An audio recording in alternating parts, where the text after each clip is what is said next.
Hi guys, welcome to the last video of chapter 2। अब आप ये सोच रहे होंगे कि यार लास्ट आपने पिछले वाली वीडियो में भी लास्ट बोला था, ये वाली वीडियो में भी लास्ट बोल रहे हैं। अब ये लास्ट इसलिए क्योंकि पिछले वाली में अपने कंसेप्ट सारे कवर हो गए, पूरा चैप्टर 2 खत्म हो गया है। अब इसमें अपन इसके कोई ट्रिक्स पढ़ेंगे, लर्निंग ट्रिक्स।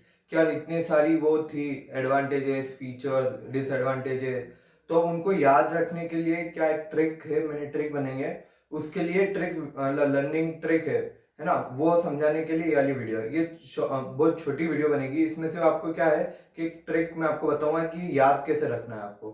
ठीक है, अब अपन क्या बढ़ते हैं स्टार्टिंग से। स्टोरी है एक, है ना, राम करके एक आदमी है, उसकी स्टोरी है पूरी। उसने कैसे बिजनेस चालू करा स्टार्टिंग में, फिर क्या हुआ उसके साथ, है ना। फर्स्ट क्या पढ़ते हैं अपन ने, राम ने एक पान की दुकान आसानी से शुरू की। मतलब राम ने क्या एक पान की दुकान आसानी से शुरू किया। आसानी मतलब इजी टू फॉर्मेशन, है ना। और उस दुकान पर एक छत्र राज किया। एक छत्र राज मतलब वन मैन कंट्रोल। और छोटी दुकान होने के फायदे भी उठाए। अब छोटी दुकान होने के फायदे कैसे होते हैं? Direct initiative, personal attention, sole beneficiary of profit, है ना। तो ये क्या हो गया, ये क्या है, राम ने एक पान की दुकान आसानी से खोली, है ना। अब आपको अगर ये स्टोरी याद हो गई ना, तो आप उसके जो भी एडवांटेज डिसएडवांटेज जो भी आएगा, ये आप बस अपने आप जनरेट हो जाएगा। ये राम ने एक पान की दुकान आसानी से खोली। आसानी से खोली मतलब इजी टू फॉर्मेशन। और उस दुकान पर एक छत्र राज किया। एक छत्र राज मतलब वन मैन कंट्रोल। उसके बाद क्या है, और छोटी दुकान होने के फायदे भी उठाए। फायदे क्या होते हैं छोटी दुकान होने के? डायरेक्ट इनिशिएटिव, पर्सनल टच और सोल बेनिफिशियरी ऑफ प्रॉफिट। क्या जो भी प्रॉफिट होगा पूरा मैं ले जाऊंगा घर। ठीक है, ये होगा 5 पॉइंट, है ना। अब उसके but in that case Ram has. अब उस केस में क्या हुआ कि राम के क्या क्या था।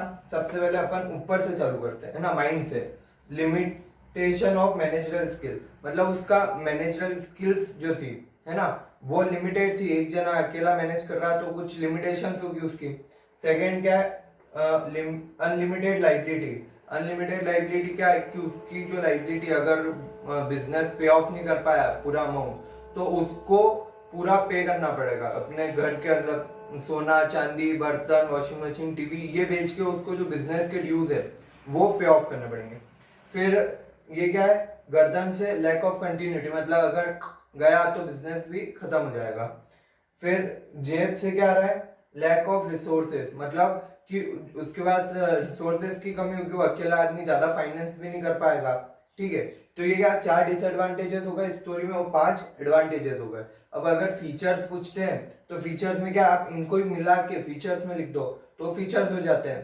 ठीक है, अब क्या हुआ, क्या राम ने एक अकेले दुकान तो खोली थी, पर ये जो लिमिटेशंस थी इसकी वजह से इसको दुकान बंद करनी पड़ी। फिर उसने क्या करा, देन राम एंड श्याम ने दूध बेचने का साथ में बिजनेस आसानी से शुरू किया।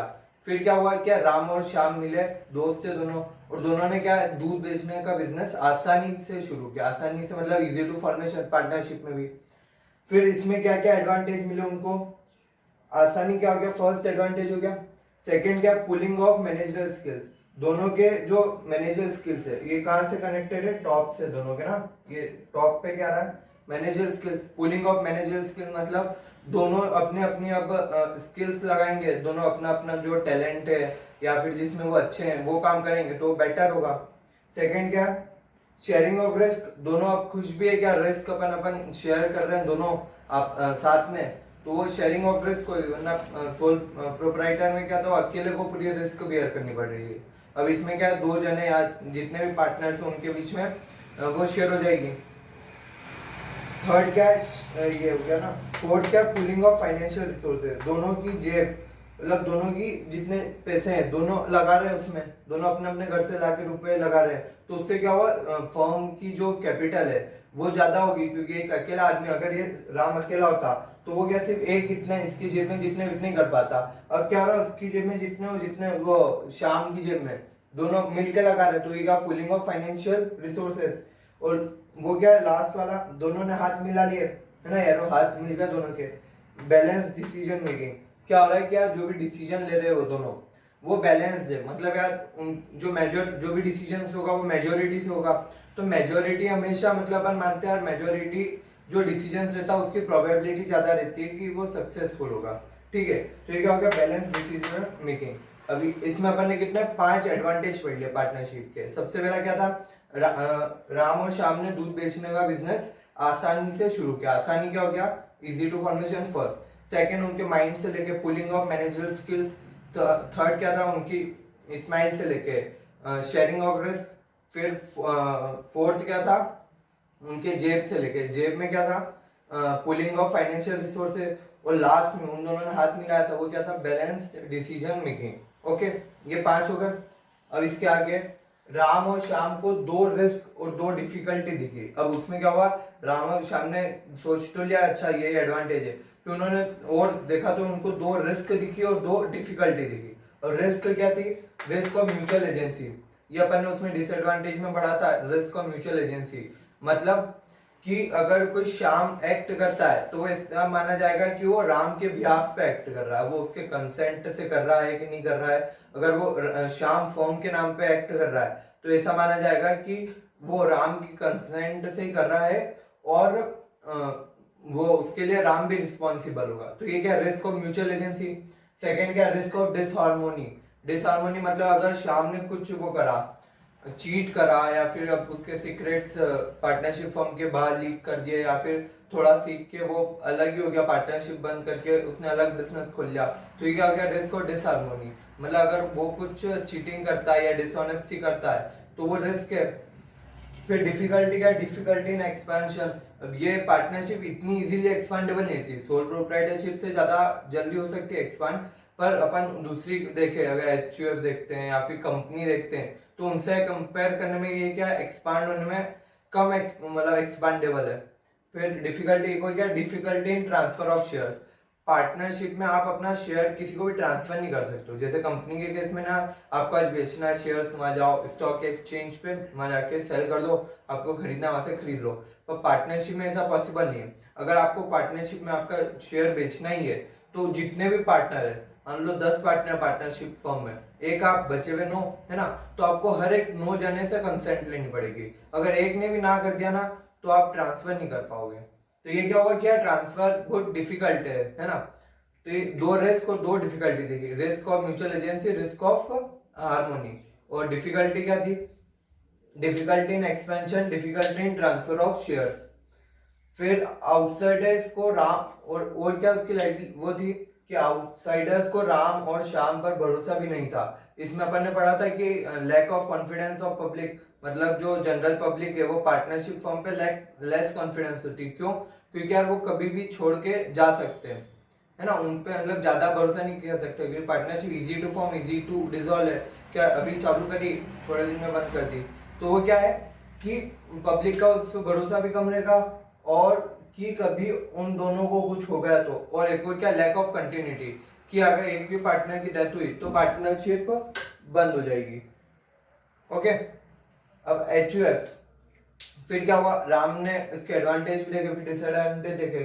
तो यार राम को लगा कि ये बिजनेस में भी मतलब बहुत ज्यादा डिसएडवांटेज है। फिर उसने क्या बोला, राम बहुत रोया वो, क्या क्या करूं, वो भी सोल प्रोप्राइटरशिप में भी बहुत वो है, फिर इसमें पार्टनरशिप में भी मेरे को ठीक है थोड़ा वो एडवांटेज मिल रहा है, पर उस पर रिस्क भी उधर थोड़ी बढ़ रही है। फिर अब उसने क्या बोला, बहुत रोया। अब उसने सोचा कि उसका जो परिवार है अब वही कुछ मतलब सब कुछ है। अब एक यही होता है कि यार आपको अगर कुछ हो जाता है तो सिर्फ परिवार ही काम आता है। तो इसको भी लगता है यार अब सिर्फ मैं परिवार ही काम आएगा मेरे को, अब और कोई बाहर वाले भरोसा नहीं करूंगा मैं। ठीक है, राम ने आसानी से एचयूएफ स्टार्ट की। एचयूएफ भी इजी टू फॉर्म लेती है। सेकंड क्या, एल्डेस्ट मेंबर करता है। एल्डेस्ट मेंबर कौन है, करता है, उसकी अनलिमिटेड लाइबिलिटी है, और मैनेज एंड कंट्रोल बिजनेस। करता क्या करता है, मैनेज और बिजनेस करता है। तो ये क्या होगा, ये जो ब्लू से मैं पॉइंट किए ना, ये फीचर्स के लिए। मेंबरशिप बाय बर्थ, एचयूएफ में मेंबरशिप कैसे मिलती है, बाय बर्थ। अगर आप उस फैमिली में बर्थ ले लेते हो तो आप उसके मेंबर हो गए। तो ये 5 क्या हो गए, फीचर्स हो गए। सबसे पहले एल्डेस्ट मेंबर करता, अनलिमिटेड लाइबिलिटी ऑफ करता, manage and control business by करता, फिर मेंबरशिप बाय बर्थ, और ये इजी टू फॉर्मेशन। ये क्या होगा, 5 फीचर्स, या है ना। अब जो ग्रीन से मैंने 1 2 3 लिखे हैं, ये क्या एडवांटेज है। आप एडवांटेज उसमें भी लिख सकते हो फीचर्स में। ठीक है, अब ये क्या हो गया, फर्स्ट क्या, इजी टू फॉर्मेशन। अब और क्या है, फिर राम के पिताजी बहुत जल्दी डिसीजन ले लेते थे। ये क्या हो गया, क्विक डिसीजन, है ना। राम के पिताजी बहुत जल्दी डिसीजंस ले लेते थे और बेहतरीन तरह से बिजनेस मैनेज कर रहे थे। बेहतरीन तरह से बिजनेस मैनेज कर रहे थे मतलब एफिशिएंसी इन मैनेजमेंट, ये उसका एक एडवांटेज है, इफेक्टिव मैनेजमेंट। फिर परिवार होने के कारण प्यार भी था, presence of love and affection between the HUF members. Secret भी रहते थे, सीक्रेसी, और खर्च भी कम होता था। इकोनॉमिक मतलब क्या, जो मान लो आपके अगर पार्टनरशिप है, 10 पार्टनर है, तो उसमें क्या होगा, क्या जो भी पार्टनर कमाएगा ना, वो 10 पार्टनर अगर सबको फ्रिज चाहिए, मान लो सबके एक फ्रिज चाहिए, है ना, तो अब क्या है, 10 पार्टनर हर एक जना 50-50 हजार का फ्रिज खरीदना चाहता है, तो अब क्या होगा, 50-50 हजार हर एक पार्टनर बिजनेस में से निकाल लेगा। तो वो क्या हो गया कि बिजनेस के फिर फंड थोड़ा कम पड़ गया। पर अगर ये एचयूएफ होती तो इसमें क्या, एक ही फैमिली है, तो अब फ्रिज कितने, पहले 10 पार्टनर 10 फ्रिज के रुपए निकाल रहे थे, अब क्या हो रहा है, क्या मेंबर 10 है, पर एक फ्रिज के कितने रुपए निकलेंगे, एक टीवी अगर खरीदनी है तो एक खरीदेंगे, सबका उसमें लगेगी, ड्राइंग रूम में सब देखेंगे। और अगर कुछ भी है मतलब मेन जैसे मोटरसाइकिल, कार वार, तो उसमें पार्टनरशिप में क्या हो रहा था, क्या हर एक पार्टनर को अगर देनी है तो सबको इंडिविजुअली देनी पड़ेगी। पर इसमें एचयूएफ में क्या है, क्या एक ही लो, सब यूज कर सकते हैं उसका, फैमिली मेंबर्स है, तो इकोनॉमिक होता है आपके लिए कि कम खर्च में काम हो जाता है। फिर अब राम की एचयूएफ को आउटसाइडर लोन भी देने को तैयार थे। एचयूएफ जो रहती है उसको मतलब ज्यादा वो नहीं लगती है गारंटी, जैसे पार्टनरशिप में भरोसा कम था, एचयूएफ में भरोसा रहता है, क्या है पूरी फैमिली है, तो पूरी फैमिली कहीं भाग नहीं सकती है, सब लोग फैमिली को जानते हैं कि अच्छी फैमिली यहीं रहती है, रेप्यूटेड है ना, तो यार उसमें आपको लोन भी इजीली मिल जाता है। ठीक है, ये क्या था, इसमें अपन ने मतलब सारे जो फीचर्स है, अगर ये आपको स्टोरी याद है ना, तो ये सोल प्रोप्राइटरशिप, पार्टनरशिप, एचयूएफ का फीचर, एडवांटेज, डिसएडवांटेज, इनमें से कुछ भी क्वेश्चन आ जाता है तो आप मतलब बिल्कुल आग लगा दोगे। ठीक है, अब एक बार और अपन स्टार्टिंग से स्टोरी पढ़ते हैं।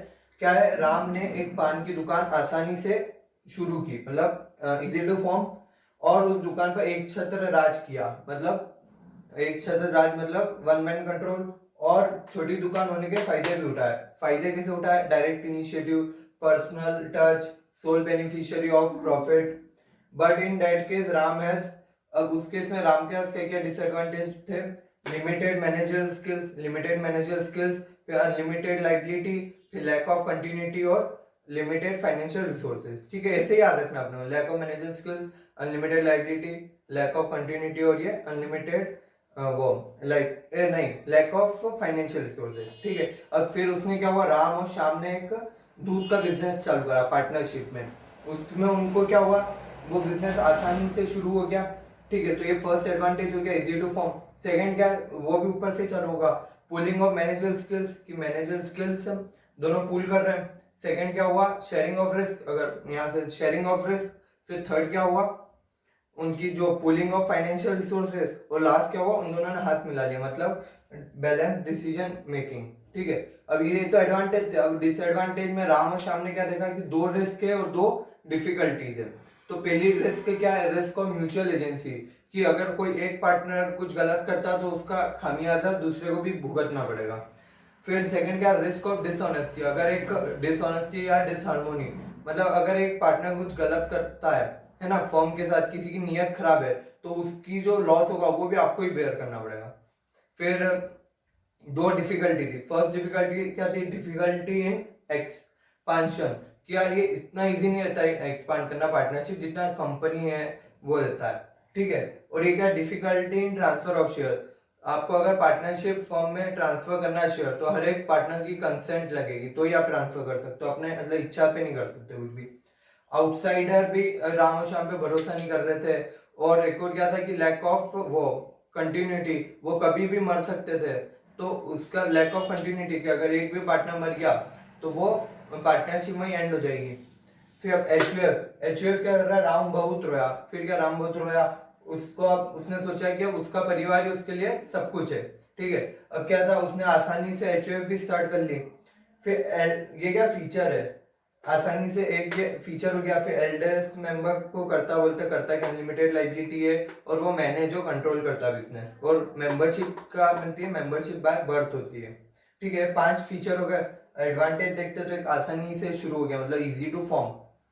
फिर सेकंड एडवांटेज क्या है, राम के पिताजी बहुत जल्दी डिसीजन ले लेते थे, मतलब क्विक डिसीजंस, और बेहतरीन तरह से बिजनेस मैनेज कर रहे थे। बेहतरीन तरह से मतलब एफिशिएंट और इफेक्टिव मैनेजमेंट, है ना। फिर परिवार होने के कारण प्यार भी था, presence of love and affection between members. Secret भी रहते थे, सीक्रेट रहते थे मतलब सीक्रेसी। फिर खर्च भी कम आता, मतलब इकोनॉमिक। अब राम की एचयूएफ को आउटसाइडर्स लोन भी देने को तैयार थे, मतलब outsiders have confidence in the HUF. ठीक है, तो ये एडवांटेज है। आप थोड़ा अगर चाहो फीचर्स भूल जाते हैं तो एक दो एडवांटेज फीचर्स का क्वेश्चन आता है तो भी लिख सकते हैं। ठीक है, अब ये आज की वीडियो लास्ट थी सेकंड चैप्टर की। अब कल से अपन कौन सा थर्ड चैप्टर चालू करेंगे। Okay, thank you.